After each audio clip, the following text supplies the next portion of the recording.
All right, folks, back at it here with the lawn. Today is May 11th, 2022. I just want to give a little bit of update on the lawn here. Cut this about a week ago, and I used the Vigoro or Scott's Weed and Feed. Actually, I don't even know which bag I have here. I'm going to look at what bag I have. I'm going to tell you guys exactly what we have. Pardon that upshot here. I want to give you a combination to get it in my wonderful shed. Anyhow, what do we got up here? Got some starter fertilizer.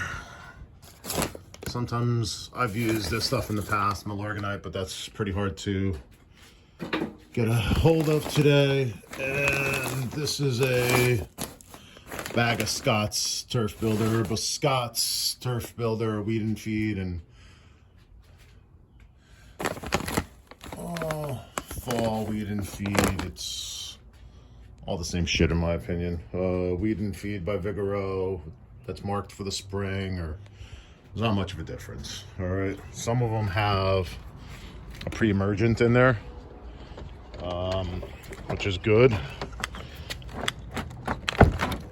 and it could be bad if you're trying to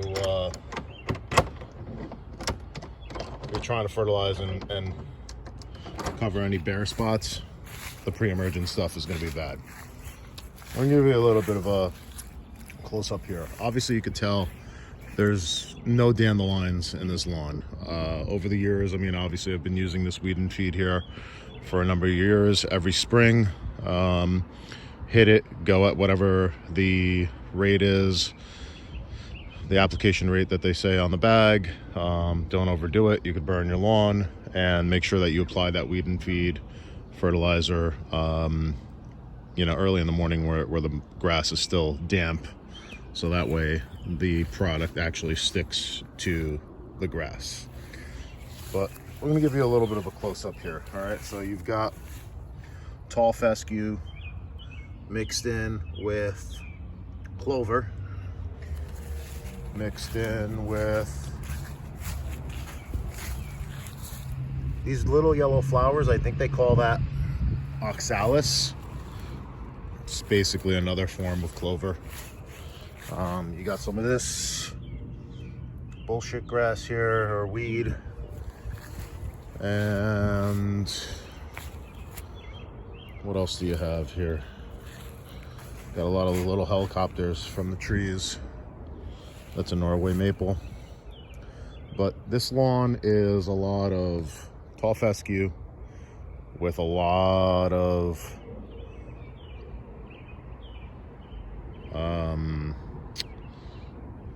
whatever the frick it is, the chickweed, or the these little guys, clover.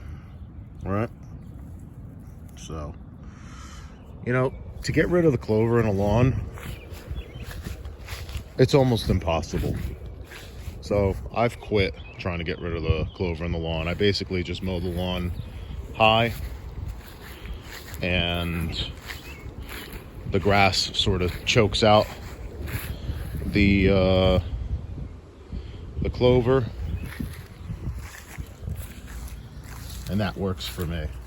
I mean, you'd really have to apply like a lot of chemical to the lawn to get rid of the clover, or basically burn this all off, till it, and reseed.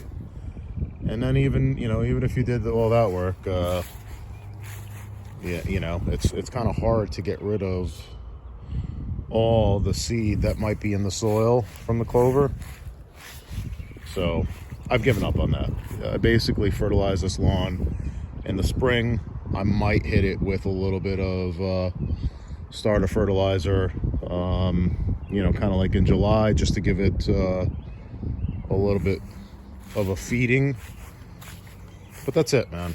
And I got a sprinkler system here, but I barely use it. So That's about it. I mean, to me, the real thing that bothered me about the lawn was the dandelions. And this lawn years ago was littered with dandelions. I mean, everywhere. And between the weed and feed in the spring and the spot treatments with the Bayer selective herbicide, that's basically gotten rid of all the dandelions in the lawn. And to me, that's a success. I mean, the weeds, they're green, so to me it's just another form of grass. It's good cover, and you know, when you mow it, it looks all right. When the clover starts to flower and you get those white flowers, that's annoying, you know. But that only lasts for a couple weeks or so, and that's that. So I got a dandelion here on the edge.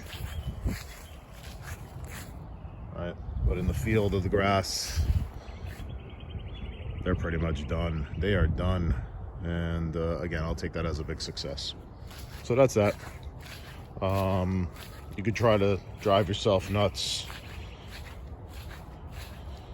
in getting your lawn right, and quite frankly too, I mean, the more fertilizer you put down, the more damage you're doing to the bee population.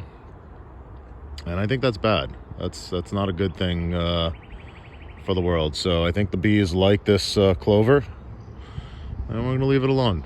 You know, we're not going to try to kill it out. I have to be too anal about what the grass looks like here. You know, as long as it's green, it stays green. And quite frankly, I don't really even have to water it almost at all. That's a win. You know, that's a win in my book. So do as you like, but I'm happy with what I got.